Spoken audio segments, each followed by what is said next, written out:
How a Deist Can Have a Good Relationship with God, Part 1. God is the being who purposefully created the universe.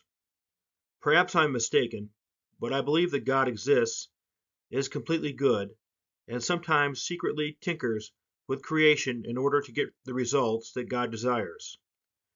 The universe is the realm in which many galaxies, including our own, exist, and the objects in space around them. Many people, including myself, very much desire to have a good relationship with God.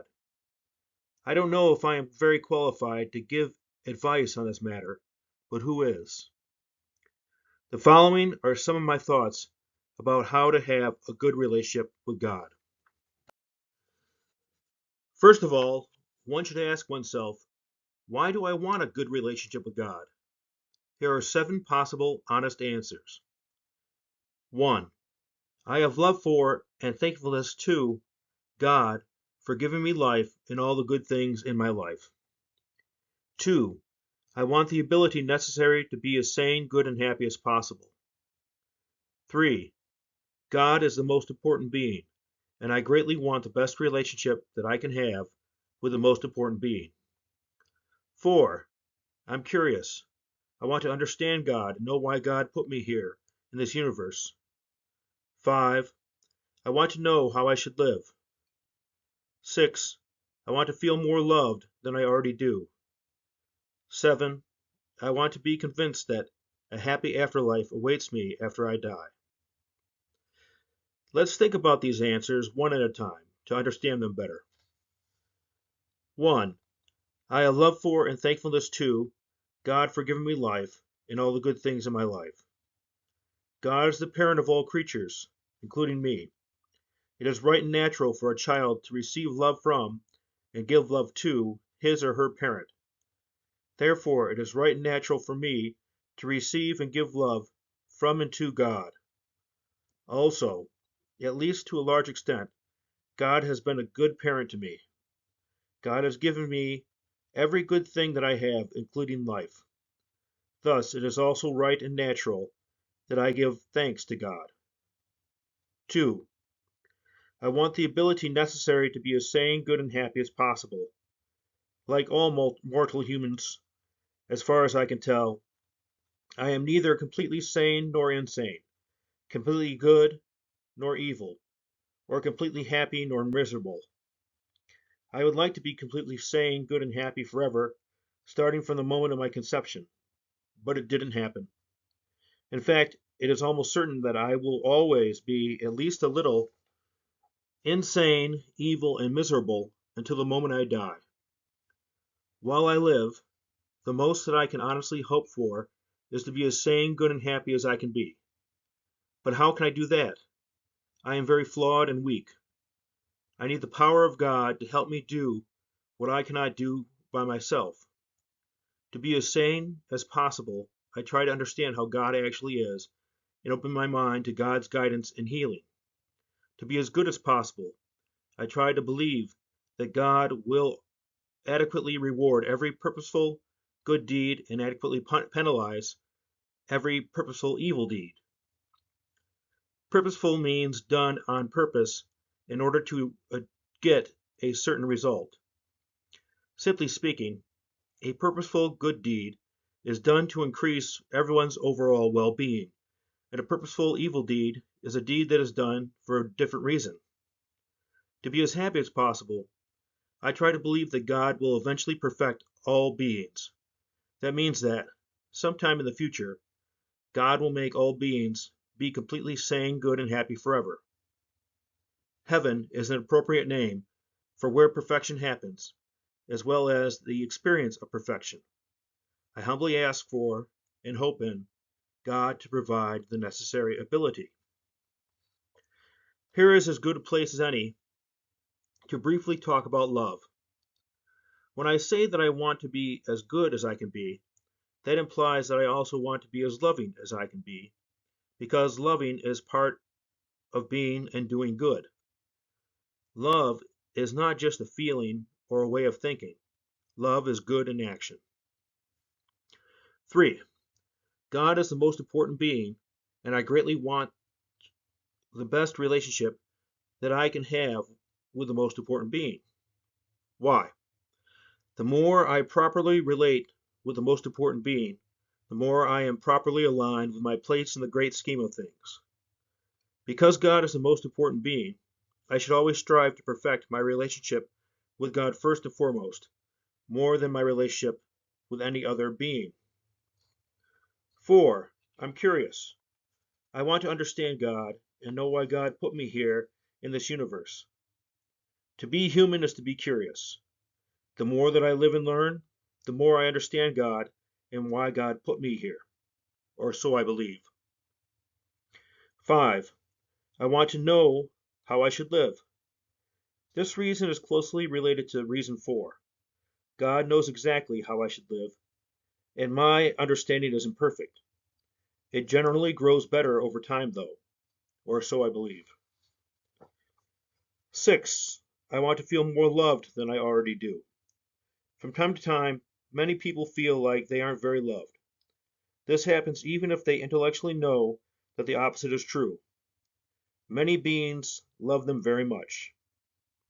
Since God is the most important being, it would feel very comforting and empowering to know that God loves one. The more I know it, the better I feel. I hate to sound self-centered here. Yes, I want to feel loved. It feels very pleasurable to feel loved. But for the record, I also want to be loving. I want to always love all beings, especially God, with everything that I am and everything I do. 7. I want to be convinced that a happy afterlife awaits me after I die.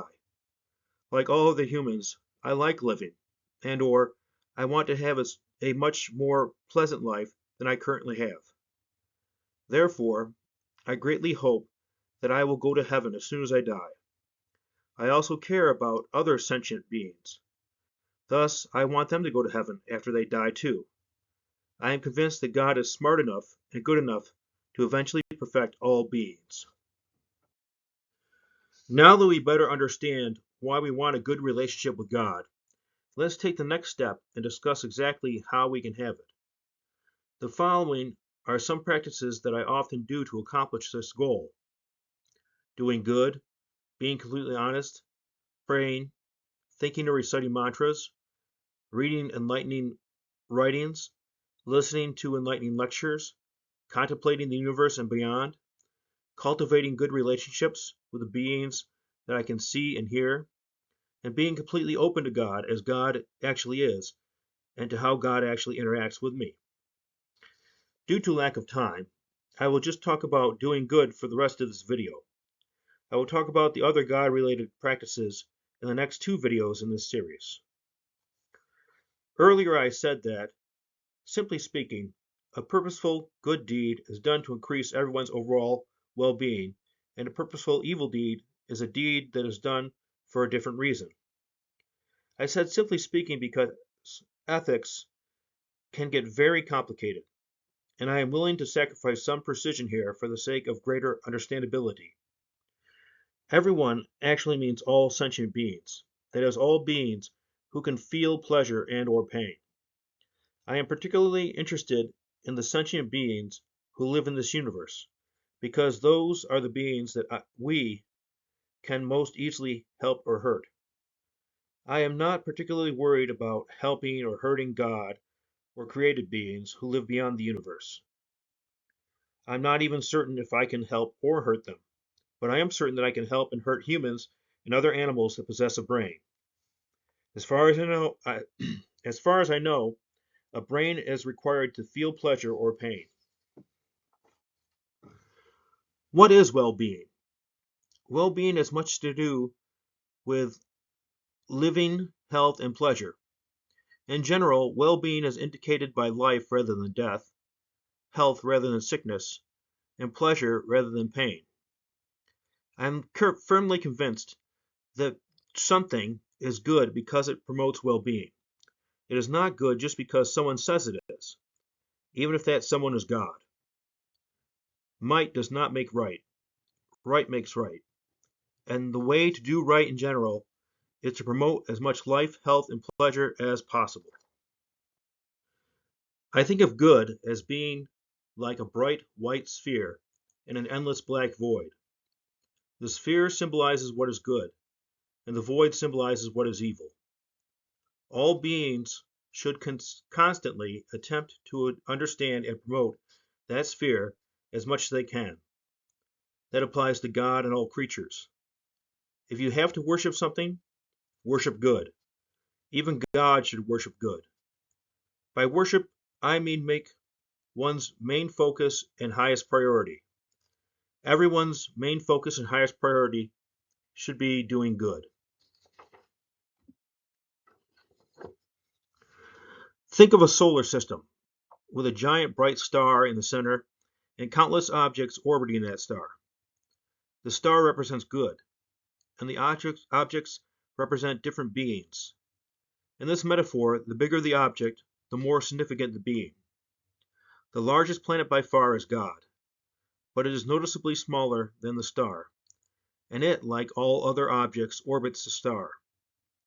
We creatures are like the other planets and rocks that orbit the star, because we are much less important than God, and, like God, we should metaphorically orbit the star of good. Orbiting something represents constantly attempting to understand and promote it as much as one can. When all beings are as focused on doing good as they can be, all reality is perfect, or at least as perfect as it can be. Perhaps the best way to do good is to treat others the way that you want to be treated. Give air to the suffocating, water to the thirsty, food to the hungry, clothing to the naked, housing to the homeless, companionship to the lonely, education to the ignorant, healing to the sick, comfort to the suffering, forgiveness to the repentant, etc. When we do these things, we promote well-being. Metaphorically speaking, we get in our proper orbit along with all the other good beings. Thank you for watching this video. If you want a free written copy of it, just email me at jasonx1776@gmail.com. May reason, compassion, and hope prevail.